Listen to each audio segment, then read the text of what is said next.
สวัสดีวันนี้ก็มีเขาเล่านิทานให้ฟังว่า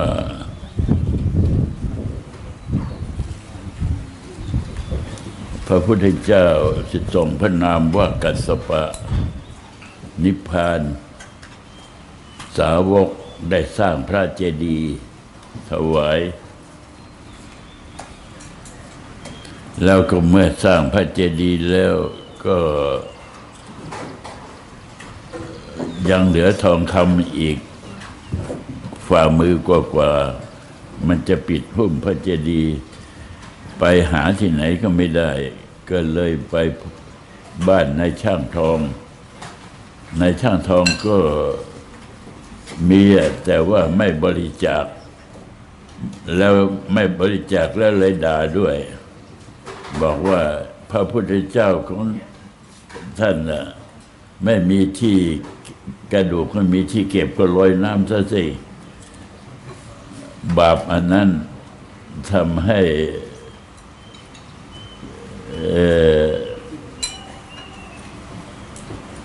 บาปที่ได้แปลว่านะแต่ว่าเรื่องมันก็ยาวเวลาไม่พอแต่ว่าจะพูดคร่าวๆก็แล้วกันว่าเมื่อเป็นเช่นนั้นแล้วภรรยาก็บอกว่านี่แกพูดอย่างเนี้ยแกจะตกนรกแล้วว่างั้นแกต้องถวายนะถ้าไม่ถวายแล้วตกนรกแน่ๆทีนี้นายช่างทองก็เลยถวายพระซะเมื่อถวายแล้วพระก็เอาไปปิดเจดีย์ก็สำเร็จแล้วทีนี้ลูกคนที่หนึ่งมาถึงก็บอกถามพ่อว่าทองคำของเราไปไหน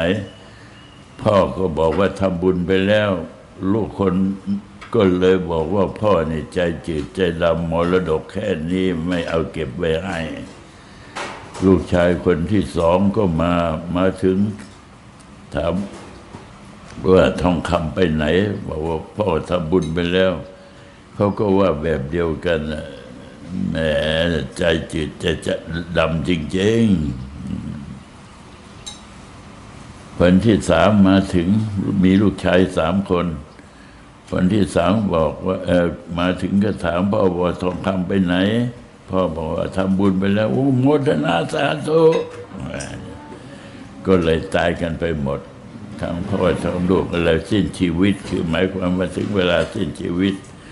แต่ด้วยคำที่ไปด่าพระว่าพระพุทธเจ้าทำไมไม่ลอยน้ำซะเขาก็เลยไปเกิดในท้องโสเภณีไอ้โสเภณีก็เลยเอาไปลอยน้ำซะเลยหมายความว่าใส่หม้อไปแต่คนมีบุญแล้วมันก็ไม่ตายมีผู้หญิง2 คนเห็นเข้าก็เลยรีบไปเอามาผู้หญิง2 คนก็พอดี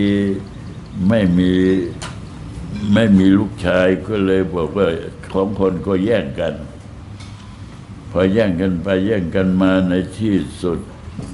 พระเจ้าแผ่นดินก็ตัดสินให้คนนี้เป็นคนได้แล้วก็เก็บแล้วก็นำเอามาเลี้ยงทีนี้ที่เอามาเลี้ยงเนี่ยทางพ่อแม่ที่เอามาเลี้ยงก็เลี้ยงไว้เป็นลูกเลี้ยงเพราะว่ายังมีลูกสาวอยู่เป็นที่ลูกจริงทีนี้มันก็โตขึ้นพอโตขึ้นแล้วมันก็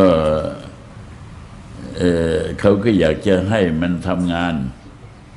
แล้วให้มันขายของเพราะว่าพ่อแม่เขาขายของเครื่องชำก็เลยมีอยู่วันหนึ่งเขาให้เด็กนั่นเป็นคนขายแล้วพ่อแม่ก็ไปที่อื่น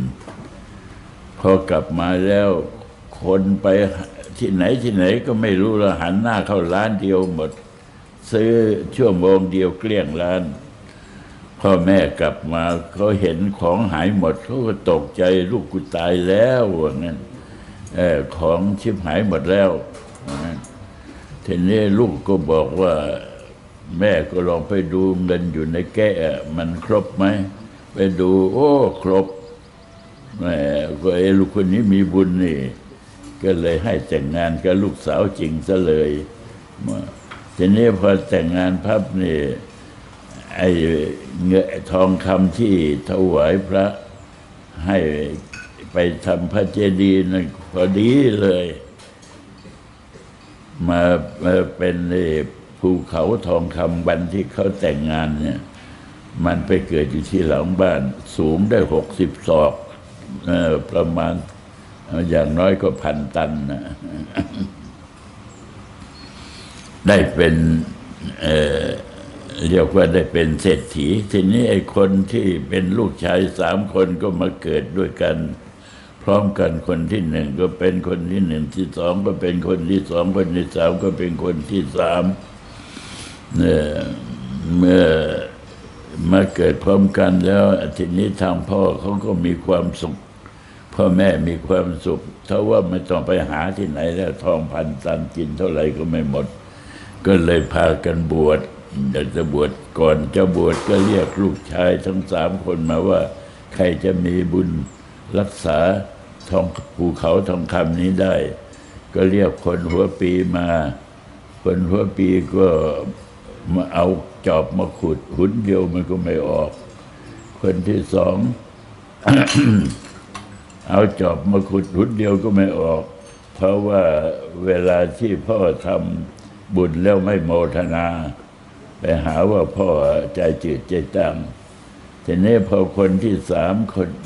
ลูกน้องสุดท้องก็มาขุดเหมือนกับสับหยวกก็เลยเป็นอันว่าพ่อแม่ไปบวช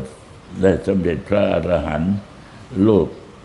ก็สั่งลูกว่าพ่อลูกชายคนหัวปีที่2น่ะอาศัยน้องกินไปก็แล้วกันเรื่องมันก็จบเราก็เวลานี้เราได้มาทำงานใหญ่คือครุสาสมาธิพระก็ได้เข้มหมายความว่าปฏิบัติการอย่างเข้มงวดเป็นมีข้อบกพร่องทุกอย่างก็ดำเนินการมาด้วยดีสิ่งต่างๆก็มีอันตรายบ้างอันตรายนั่นคือฝนชอบตกมาใส่แต่โยมก็ไม่ได้ถอยตกก็เป็นตกแดดออกร้อนเหือแตกก็ไม่ว่ากันวันนี้เหือแตกน้อยหน่อยเพราะว่าแดดไม่จ้าเมื่อวานนี้ไม่ใช่เหือออกนะเหือไหลแสดงว่าเรามาสร้างบุญกันด้วยศรัทธาอันมั่นคงเหือแตกเหือไหลเท่าไหร่ก็ไม่เป็นไรหลวงพ่อก็เหือแตกเหมือนกัน